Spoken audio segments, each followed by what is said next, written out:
바로 말씀을 보겠는데요. 제가 읽어드릴게요. 창세기 24장 10에서 15절 말씀입니다. 이에 종이 그 주인의 낙타 중 10피를 끌고 떠났는데 곧 그의 주인의 모든 좋은 것을 가지고 떠나 메소포타미아로 가서 나홀의 성에 이르러 그 낙타를 성박 우물 곁에 꿀렸으니 저녁때라. 여인들이 물을 기르러 나올 때더라. 그가 이르되 우리 주인 아브라함의 하나님 여호와여 원하건대 오늘 나에게 순조롭게 만나게 하사 내 주인 아브라함에게 은혜를 베푸사 성중 사람의 딸들이 물 길러 나오겠사오니 내가 우물 곁에 서 있다가 한 소녀에게 이르기를 청하건대 너는 물동이를 기울여 나로 마시게 하라 하리니 그의 대답이 마시라 내가 당신의 낙타에게도 마시게 하리라 하면 그는 주께서 주의 종 이삭을 위하여 정하신 자라 이로 말미암아 주께서 내 주인에게 은혜 베푸심을 내가 알겠나이다. 말을 마치기도 전에 리브가가 물동이를 어깨에 메고 나오니 그는 아브라함의 동생 나홀의 아내 밀가의 아들 부두엘의 수생이라. 아멘.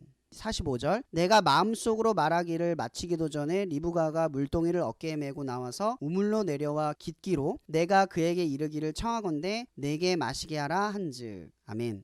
오늘 말씀을 가만히 보면요. 제목이 그거예요. 하나님을 안다는 것은. 여러분 하나님을 아는 게 왜 중요한지 아시죠? 신앙에 있어서 하나님을 안다라는 건 이런 개념이에요. 마태복음에서 보면 7장에 이런 말이 있죠. 주여 주여 하는 자마다 천국에 이르지 못할 것이다. 여러분 천국이라는 것은 사실 장소, 플레이스를 말하는 것이 아니라 하나님의 주인된 장소를 의미하는 거예요. 그러니까 하나님이 주인이신 곳이니까 하나님이 주인된 권한을 가지고 들어올지 말지를 선택할 수 있는 곳이라는 거죠. 그런데 그 하나님이 나라에 들어갈 수 있는 자들은 어떤 사람이냐면 하나님을 아는 자들을 의미해요.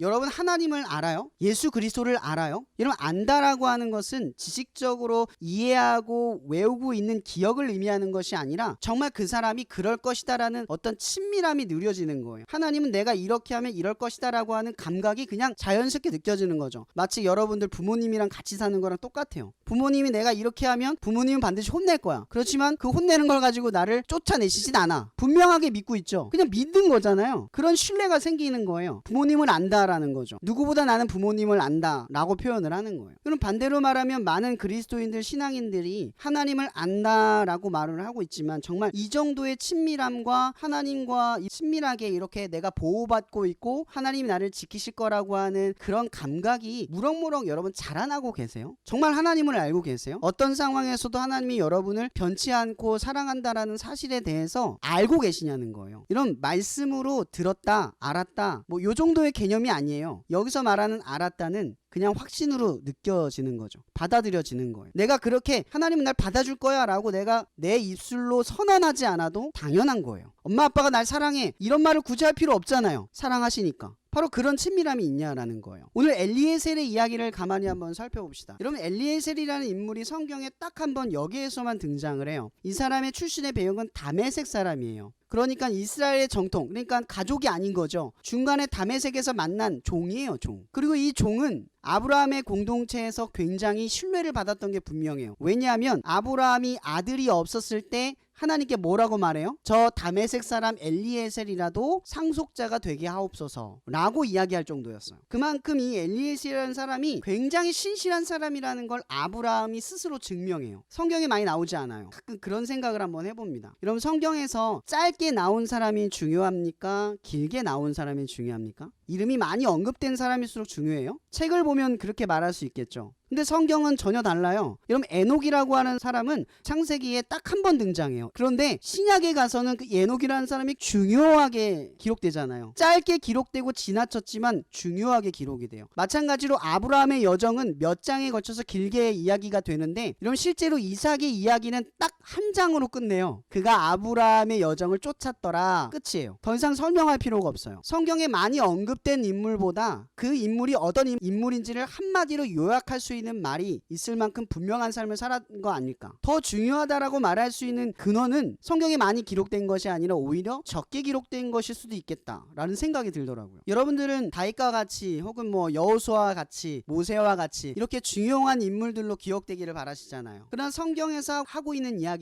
주목받지 않는 사람들의 이야기를 하는 거예요. 이러면 엘리에셀은 어때요? 주인공이 아니잖아요. 종에 불과한 사람이에요. 아브라함의 공동체 원중의 한 명이에요. 근데 그의 모습을 가만히 묵상하다 보면 보면 에베소서 4장의 말씀이 떠올라요. 에베소서 4장에 보면 이런 말이 있죠. 각 사람에게 그리스도의 선물의 분량대로 은혜를 주었더니. 그리고 쭉 밑에 내려보면요, 교사는 교사로, 목사는 목사로, 전도자는 전도자로. 그리고 또 밑에 쭉 보면요, 우리가 다 하나님의 아들을 믿는 것과 아는 일에 하나가 되어 온전한 사람을 이루어 그리스도의 장성한 분량이 충만한 데에 이르리니. 어때요? 온전함의 모습이라는 게 무엇인지 설명을 하고 있어요. 대단하고 완전하고 유명하고 인정받는 어떤 사람들이 기억하는 존재를 말하는 것이 아니라 뭐라고 이야기하고 있어요? 자기의 분량, 그러니까 자기의 주어진 만큼을 잘 해낼 수 있는 사람이라는 거죠. 그 공동체 소속원 안에서 하나님의 뜻을 쫓는 사람이 온전한 사람이라는 거예요. 근데 많은 사람들이 아브라함은 보고 있지만 엘리에셀은 못 보고 있잖아요. 분명히 엘리에셀의 역할이 필요하지 않아요? 이러면 엘리에셀은 아브라함의 종에 불과했어요. 어떻게 보면 아브라함의 그 하나님의 여정에서 한 가닥의 가지에 불과한 인생이었지만, 여러분 생각해 보세요. 이삭과 아브라함을 이어갈 때 엘리에셀이 없었으면 이삭은 후대를 바라볼 수 없는 존재였어요. 여러분 엘리에셀이 중요하지 않게 느껴지시나요? 아브라함의 종과 같았던 엘리에셀이 전혀 그런 인물이 아니라는 거예요. 여러분들도 여러분의 맡겨진 하나님의 직분을 크고 작은 것으로 나눌지 모르겠어요. 그러나 하나님의 입장에선 그 분량만큼을 통해서 하나님을 쫓는 걸 바라보고 계신다라는 거죠. 엘리에셀이 이 한 가지밖에 안 되는 짧은 인생의 여정을 하나님의 계획 속에 들였지만, 이 계획은 하나님의 계획 속에서 반드시 필요한 일이었어요. 마찬가지로 여러분도 여러분의 삶에서 여러분들이 작게 여기는 그 일이 어쩌면 아브라함처럼 큰 일이 아니어도, 혹은 교회, 혹은 목사님, 혹은 뭐 더 중책을 맡은 사람들의 큰 일이 아니어도 여러분의 일이 오히려 엘리에셀처럼 아브라함과 이삭을 잇는 아주 중요한 통로가 될 수 있다라는 거죠. 여러분은 여러분의 삶의 일상을 얼마나 하나님의 뜻과 가까이 바라보고 계세요? 그 일이 결정적으로 하나님의 역사의 통로가 될 거라는 사실을 얼마나 깨닫고 계시냐는 거죠. 집에서 공부를 하든 친구를 만나든 놀든 그 역사, 그러한 가운데에서도 하나님이 일하고 계신다라는 걸 얼마나 직감하고 있냐는 거죠. 어떠한 인생에게 어떠한 역사를 일으키기 위한 통로로 그 순간이 쓰여지고 있다라는 걸 깨닫고 있냐라는 거예요. 학교 기도 모임도 마찬가지겠죠. 어떠한 통로가 어떻게 쓰일지는 아무도 몰라요. 누가복음 16장이죠. 작은 것에 충성된 자가 큰 것에서 충성된다. 여러분, 이 얘기는 작은 것과 큰 것에 대한 이야기를 하는 게 아니에요. 크든 작든 모든 것에 충성된 사람이 하나님께 진정으로 충성된 사람이라는 거죠. 내가 보기에, 내 생각에 중요하고 내 생각에 크다고 느끼는 그것부터 뿌리를 뽑으라는 거예요. 그저 여러분의 일상에 삶이 주어지면 거기에 하나님의 뜻이 있다라는 것을 받아들이고 성실하게 임할 수 있는 마음이 필요하다라는 거예요. 여러분, 제가 왜 이런 얘기를 하는 줄 아세요? 여러분, 엘리에셀이 그런 사람이거든요. 엘리에셀의 이름의 뜻이 뭔지 아시는 분? 하나님은 나의 도움이시다 라는 뜻이에요.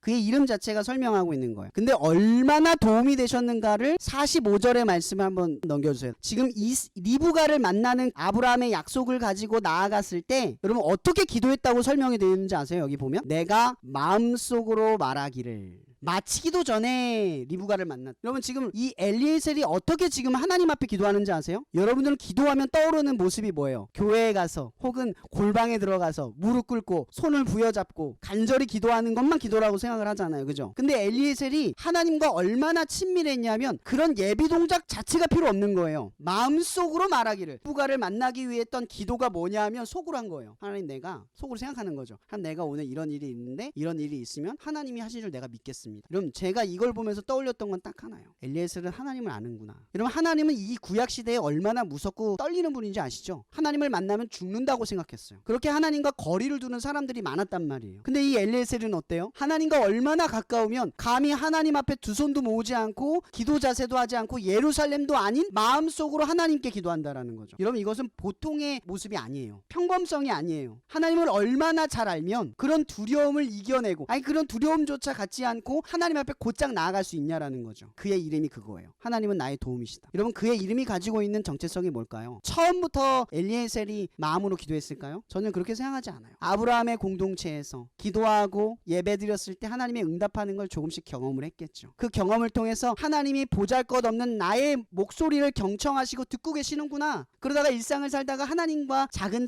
대화가 이루어지지 않았겠어요? 그러다가 주고받은 대화를 통해서 하나님의 역사를 또 경험하고 나니까 기도의 예비 동작이 필요하다 기도하지 않아도 하나님께 기도하고 하나님을 떠올리고 하나님과 동행하는 게 자연스럽게 이루어져 갔을 거예요. 그의 이름이 말하는 것처럼 하나님이 나의 도움이다라는 말이 어떤 의미인 줄 아시겠죠? 여러분, 하나님을 아세요? 얼마나 알아가고 계세요? 여러분, 우리에게 신앙생활하기에 있어서 가장 중요한 게 그거예요. 주여 주여 하는 자마다 누구나 예수 그리스도라고 말할 수 있고 기도할 수 있고 교회 갈 수 있어요. 요즘은 그런 시대잖아요. 흉내를 내는 시대가 중요한 게 아니에요. 진짜와 가짜를 분별해내는 시대가 지금의 시대예요. 저도 가끔 친구들을 만나면 교회를 다닌다라는 말로 그 친구의 신앙을 평가하지 않아요. 너 예수 믿니? 다시 물어봐요. 부담은 될 수 있겠지만 저한테 있어서 예수를 그리스도라고 고백하는 게 진짜 신앙이에요. 그런 부끄러움이 없어야 신앙이에요. 그런데 우리는 어때요? 교회만 다니면 신앙적인 행위만 하면 그게 마치 신앙인 것처럼 더 쉬워져요. 그러니 우리의 생각과 마음들이 자꾸 큰 것들로 구분 지어놓고 신앙과 삶을 갈라놔요. 그러니까 하나님을 전혀 모르는 거죠. 여러분의 일상생활 속에서 당연하게 동행하고 당연하게 함께하는 그 모든 순간들이 여러분들 삶에 느껴지지 않는 거예요. 여러분, 하나님을 안다는 것이 무엇일까요? 우리는 하나님을 알아야 합니다. 믿음은 그런 하나님을 알아가기 위한 통로에 불과해요. 이런 믿음이 여러분을 구원하지만 믿음은 여러분들에게 하나님이 누구인지 어떤 분인지를 알려주는 통로예요. 믿음으로 행동하고 믿음으로 기도하고 믿음으로 말씀 보면서 하나님의 뜻대로 살아가는 그것으로 여러분은 하나님을 알아요. 믿음이 없으면 하나님을 몰라요. 그래서 야고보서는 말하는 거죠.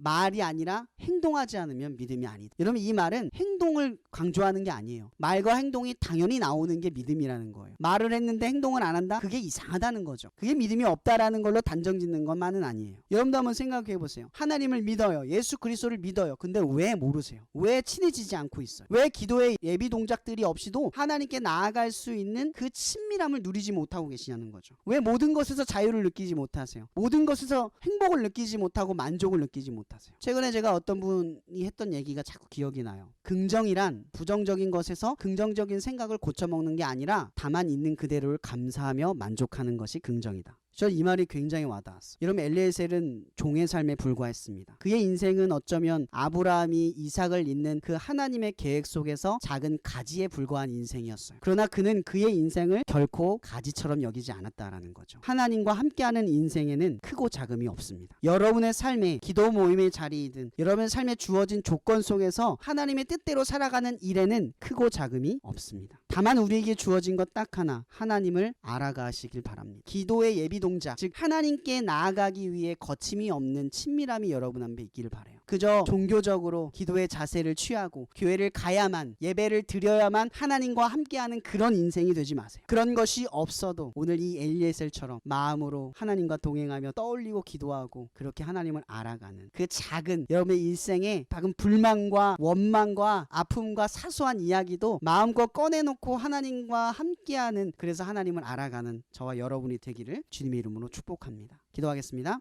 사랑해 주님 감사합니다. 오늘 이 엘리에셀처럼 또 마음속으로 이르되처럼 우리도 마음속으로 주님을 늘 떠올리며 예배가 아니어도 교회가 아니어도 모든 일상 가운데에서도 하나님과 마음속으로 교감하고 대화하고 함께하는 임마누엘의 역사를 우리의 삶에 체험할 수 있게 하여 주시옵소서. 오늘 예배 가운데 함께 하실 믿사하며 살아계신 예수 그리스도 이름으로 기도합니다. 아멘.